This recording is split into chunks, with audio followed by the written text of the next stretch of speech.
Hello everyone, I am Rainy Christina and I am basically microbiologist, and I was working as a postdoctoral fellow at the University of Sheffield in the UK, and I did my PhD from Shastra University, Tanjavur.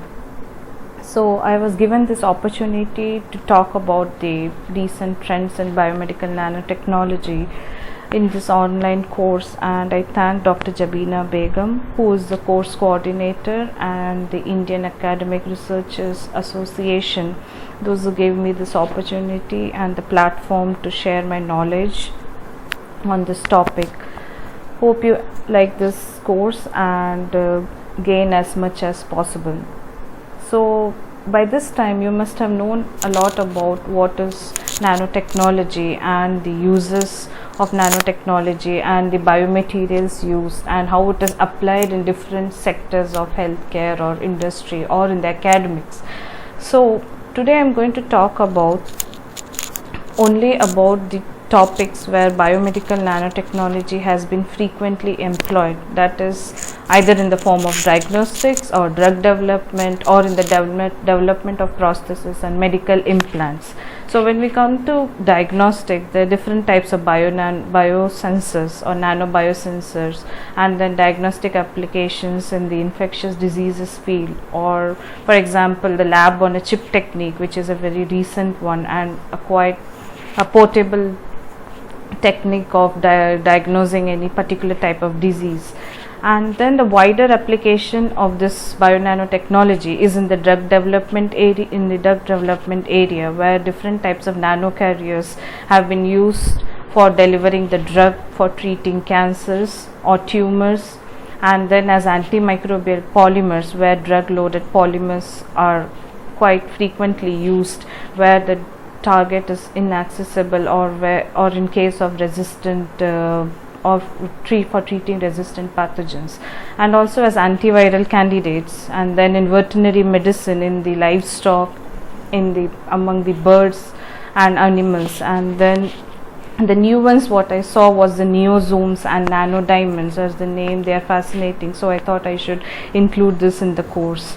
And then the last one is the development of prostheses and medical implants. So we know implants are biological structures which are made to replace the actual structure in our body when they get damaged or there's some issue with that, they stop working. So under this comes the dental and the orthopedic implants. So coming to the first part of the course, which is on the trends and developments in diagnostic applications. First one what I am going to talk about is the nanobiosensors. So biosensors, as we know, are analytical devices that convert or transduce a biological response into a quantifiable signal. So we know how a sensor works. It helps in detection of some signal, right? So in this case, this nanosensor is going to detect some target or analyte in a solution which is a biological sample, and the sample could contain anything from cells, proteins, DNA, or any viral particles or any bacterial proteins. So usually the transducer surface of such biosensors, they have this antibodies, enzymes and peptides or RNA embedded in them or immobilized in them, which go and attract the analytes from the solution, and then they capture it, and the chemical reaction occurring between the analyte and the antibodies or enzymes immobilized on the transducer surface is relayed into a signal, which could be an optical signal or electrochemical signal, mechanical or magnetic signal. And then towards the end we have a detection system which detects all these signals and displays as a readout. So that is what we get as the output, and either it could be in the form of some curves or some numbers or figures which we interpret it later. So why are these nanosensors so important and so reliable? Because they have some unique properties, such as they are small in size, they have improved performance by increasing the electron transfer rates, and then shortened enzyme to electrode distances. So these three, and there are many other beneficial points which help this nanobiosensors to be quite widely used in the field. Coming to the first type of nanobiosensor is the carbon nanotube based implantable sensor to detect ovarian cancer. So in typical ovarian cancer, it has been seen that the human epididymis protein HE4 is the biomarker. That is, this protein is displayed on the surface of the ovarian cells in case of when there is a cancer or a tumor. So how do we detect it? So for this, the researchers, they built a single wall carbon nanotube with a coating of DNA, single stranded DNA on it, and then they conjugated this carbon nanotube and the DNA to the HE4 antibody. So the antibody is against the HE4 antigen. So this is the whole nanosensor comprises of a DNA, the carbon nanotube, and the HE4 antibody. So when we have a biological sample from the person having a cancer, the ovarian cancer, how does it detect it? So the antibodies from the cancer cells, they go and bind to the carbon nanotubes, and then the chemical reaction is relayed as a signal, and there is a shift in the wavelength which is recorded. So this is the sensing mechanism in this case, and it is an optical nanosensor. So this was found to be quite useful, and so this could be changed. You can change the antibodies if it is some other type of cancer, whether it's the lung cancer or brain cancer. The carbon nanotube can be modified according to it, and you can change the application and then use it accordingly. Now coming to the second part, which is the nanodiagnostics of infectious diseases. So we know there are a lot of diseases globally, they spread a lot. There's a lot of resistance coming up, resistant pathogens coming up. So day by day the demand for diagnostics is increasing, for treatment it is increasing. So how do we deal with it? So for this, for easy sensing mechanism, this nanosensor was developed, which is using a sandwich hybridization technique. So what do they do in this? In this, first of all, they extract the 16S rRNA from the pathogens, and then they amplify it by real-time PCR to get the DNA sequences.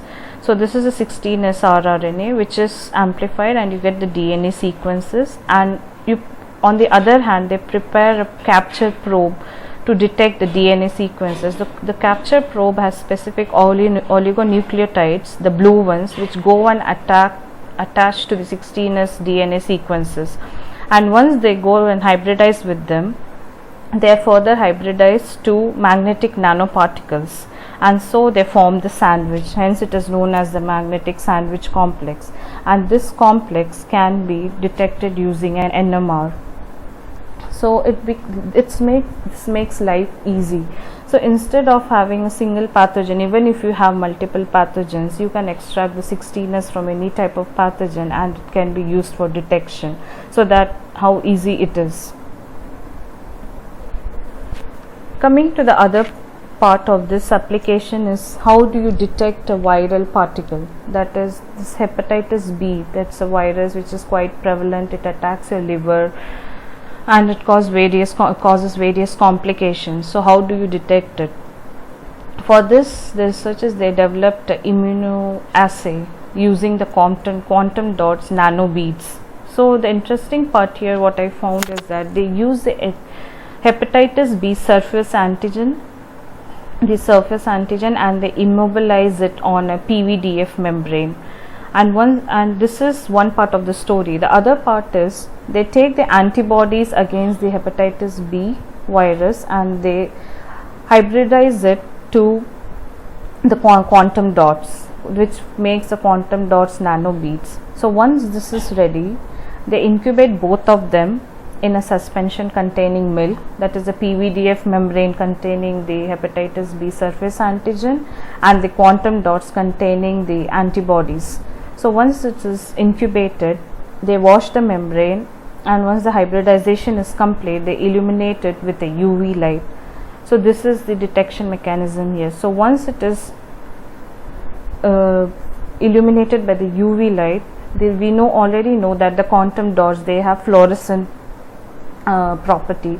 So they fluoresce, and then you get the signal in the form of dots within the cells. So if you are positive for hepatitis B, you will get a positive signal, that is the quantum dots will fluoresce, and if you're negative for it, there won't be any fluorescence because you don't have the antibodies in your body. So this is how this sensing mechanism works. And coming to the lab on chip technique, so this is another interesting part of bio-nanotechnology, that is they have developed a tool or a chip, as you can see in the figure in the right hand side. So this chip contains all the parts, all these equipments in a miniature size on a single chip. Instead of having all the lab equipment separately, you have everything on a single chip. So you can put the sample in, and then you have the reagent store which supplies the reagent. Then there is an injection mechanism of these reagents.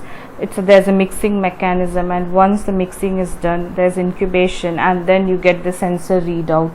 So everything takes place on a single chip.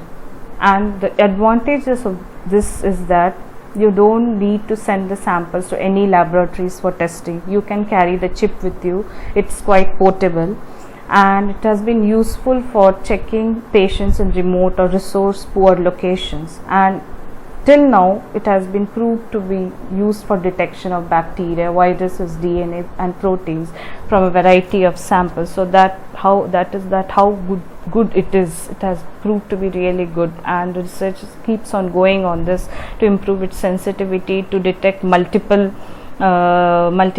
cells at the same time, whether it be bacteria or virus or DNA.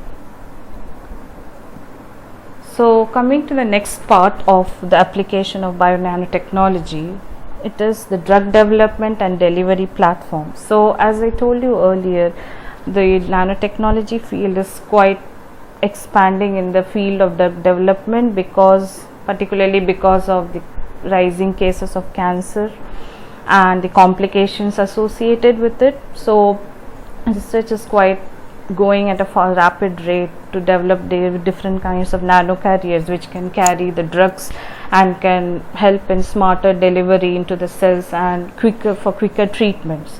So the first one what I saw is that there are two types of delivery systems, that is the passive drug delivery and the active drug delivery system. So what is the difference between this? So in case of the passive drug delivery system, it is quite simple, where you have the drug loaded nanocarriers containing the drugs inside, the anti-cancer drugs inside, and then they are injected into your system, into your body, and once they are in the blood vessels, they are carried out through the bloodstream, and then they disperse when they come into contact with the tumor tissue, they release the drug. But the problem over here is that the drugs released can also kill the normal cells nearby, that is the epithelial cells or any type of cells in the body, because they cannot distinguish. On one part they kill the tumor tissue, they kill the tumor cells, but again it's not good for the normal tissues present in your body. So for this, the active drug delivery system was developed, which is quite targeted because it has receptors on its surface. For example, when you see this drug loaded nanocarriers, you have the receptors on the system which can particularly go and bind to the ligands on the tumor cells. So once these nanocarriers are injected into your blood system, they travel all along the bloodstream, and then they go and attach to the ligand on the tumor cells, and then they release the drug. So only your tumor cells, they get destroyed. They do not go and attach to the normal cells around, and so they are saved. So this is the beneficial point in case of the active drug delivery system, and this is quite preferred over the passive drug delivery. But achieving a targeted drug delivery is quite challenging nowadays, but still no one has given up on this, and the research continues. So coming to the next one, which is the antimicrobial polymers. So we know there are a lot of different hydrogels present, and they have a lot of applications. So basically hydrogel, they can cross link with each other, and they have quite a porous system in between, and so the scientists, they thought of making use of this porous system for loading drugs into it.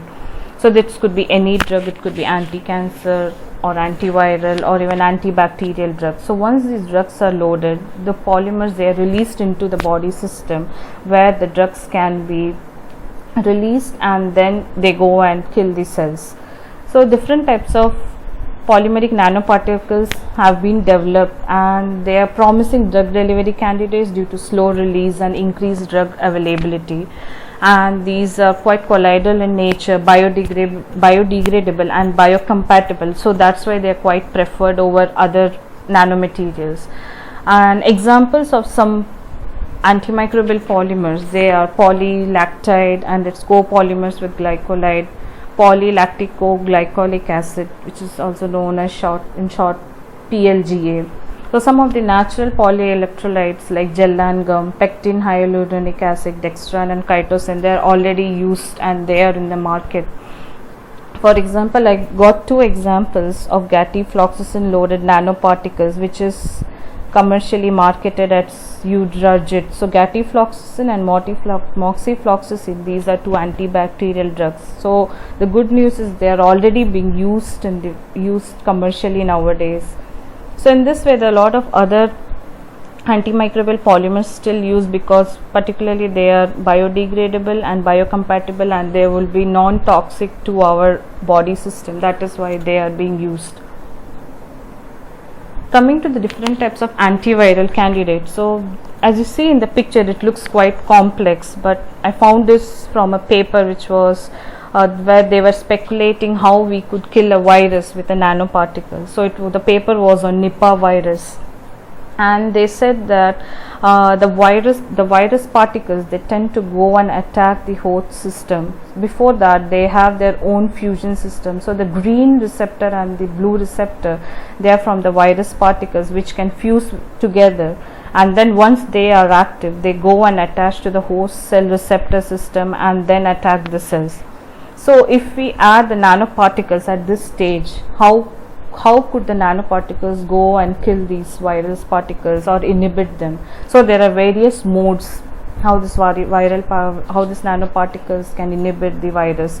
So the first one is the inhibition of viral attachment. So the nanoparticles, they go and bind to the green and the blue receptor, and then they prevent its binding to the host receptor. And the second one is they can prevent the fusion between the green and the blue receptors, because of which they are inactive and so they cannot recognize the host receptor again and bind to it. So these are 2 ways, and inside the cell they can inhibit so many processes, because once the virus infects the host cell, it totally changes the morphological characteristics and the regulatory pathways within the cell. So if you have a nanoparticle which is antiviral, then it can inhibit all these pathways. For example, the activation of AKT pathway, or it can inhibit the viral replication, transcription, translation, and also modulate other transcription factors and prevent this virus from replicating within the host cell, thus preventing the downstream complications.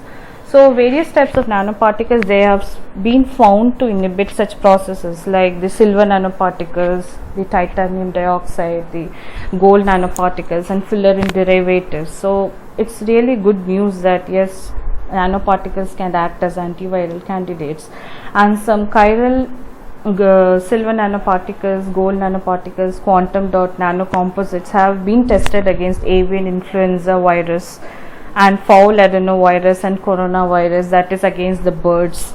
So why not can we use this against the humans? So that is a point to think about. And then graphene oxide sheets with silver nanoparticles, they have been found to be antiviral against feline coronavirus. So again, we need to think, can these nanoparticles be used against humans? Can we develop any new nanoparticle using such nanoparticles, or modify it so that you can use it for us for our benefit? So that is how the research is going on.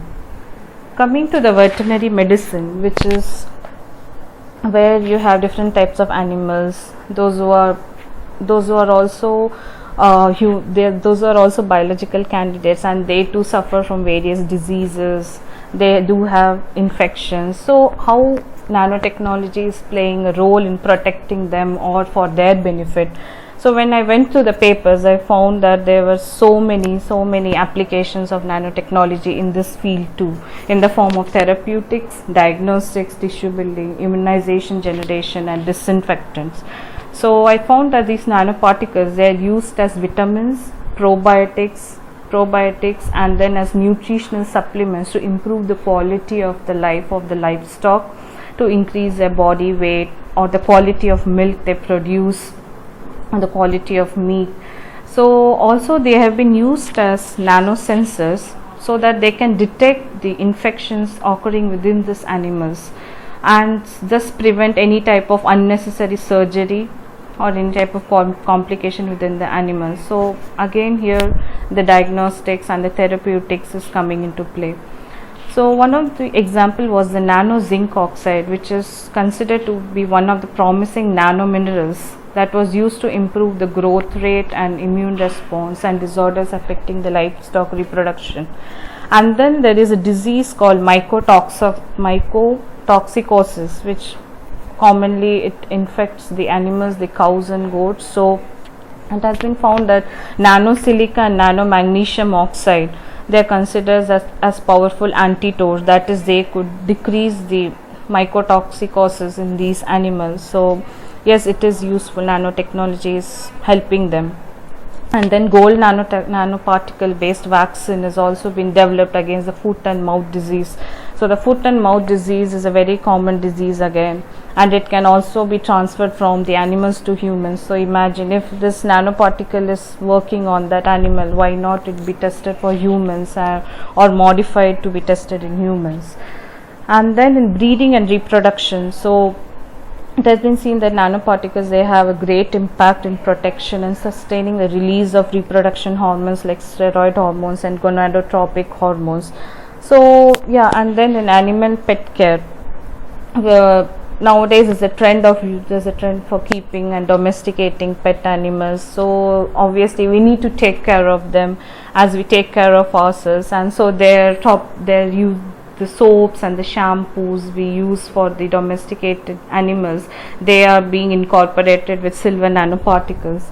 And so yes, that is how nanoparticle is helping them. The bio-nanotechnology is helping in improving the quality of life. And coming to the next one, which is the neosomes. So these are different type of nanoparticles which are formed by the self-association of non-ionic surfactants like glycosides, fatty alcohols, fatty acids, and cholesterol in an aqueous phase. So it has been seen that these neosomes, they have a bilipid layer, a hydrophilic head, aqueous core, and hydrophobic tail, and they are, due to the presence of these different surfactants and the cholesterol, these neosomes are biodegradable, biocompatible, and non-immunogenic. Non-immunogenic is a very good property because they wouldn't cause any toxicity within us, within the humans or within the animals or in birds when used. So they have been found to have a long shelf life. They exhibit high stability and enable the delivery of drug at the site in a controlled or sustained manner.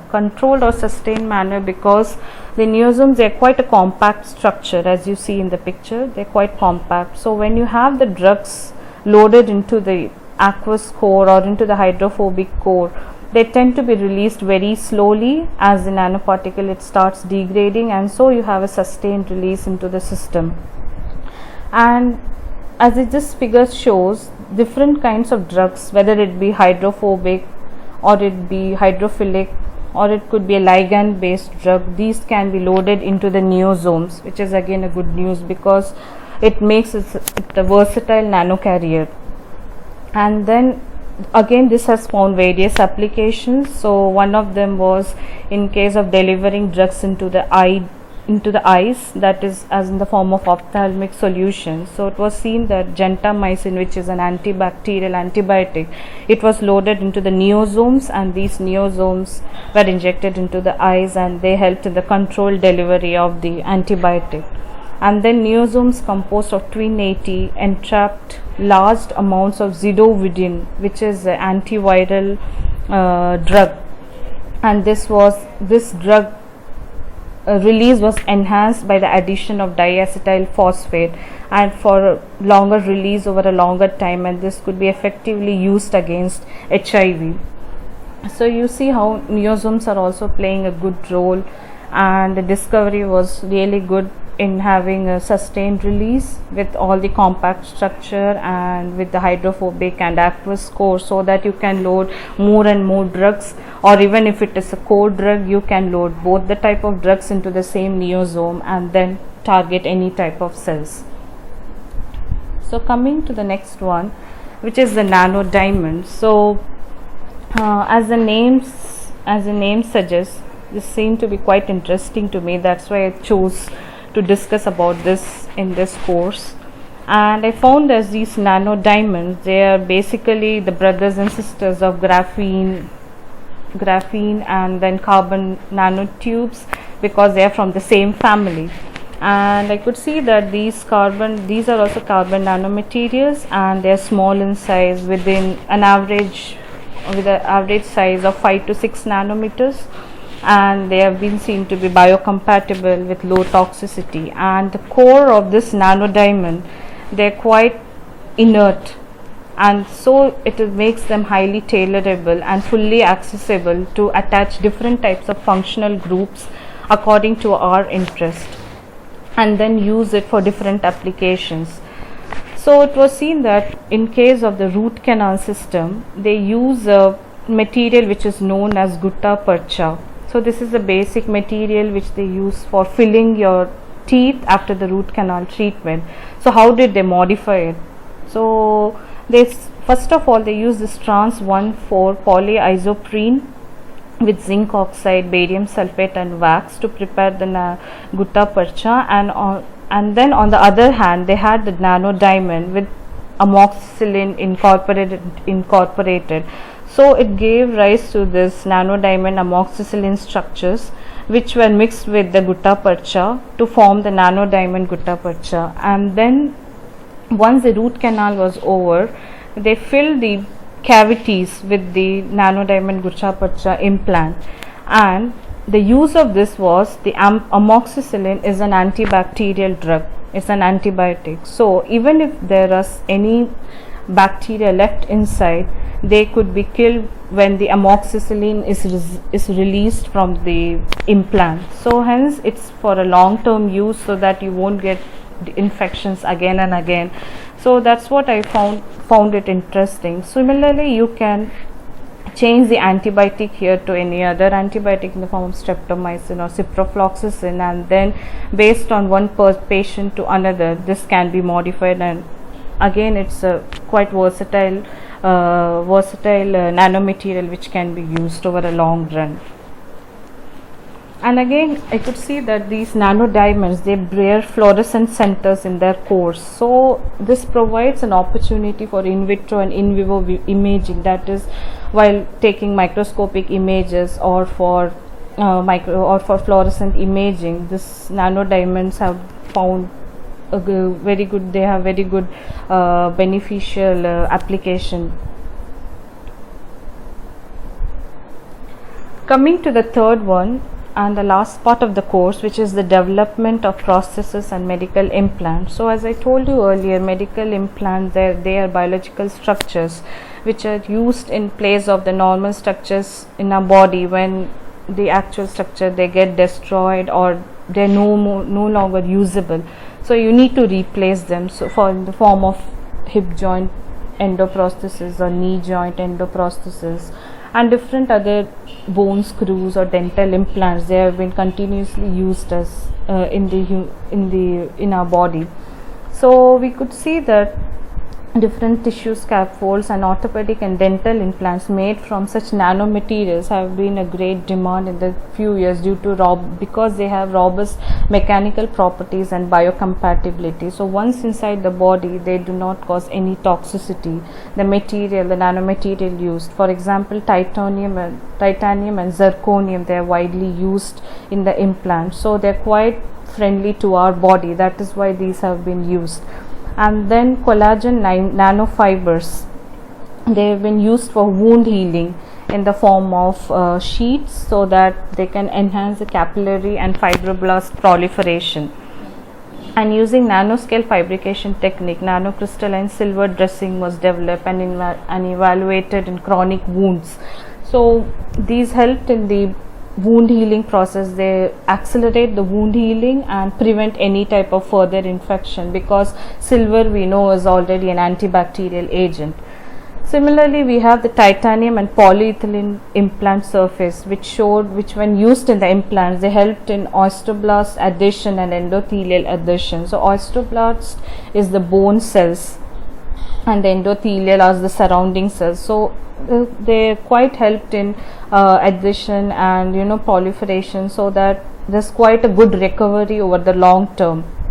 And in case of dental implants, we see that in maxillofacial surgery, nanomaterials are employed as bone replacement materials and prosthetic implants, or as dental fillers and dental restorative materials. So overall, we see that the bio-nanotechnology has revolutionized the healthcare sector, and the nano engineering coming into play has helped in the building of different types of these implants and helped them to produce newer and newer materials and testing of newer materials and more human friendly materials. So this is the end of the course, and whatever I discussed till now, it was all through the recent research papers from past 5 to 6 years, and I have put the references here so you could have a look at them, and then you can read those papers and get more knowledge about whatever was discussed so far. And again, you have some MCQ questions after this, so most of the questions are from the slides which I have prepared.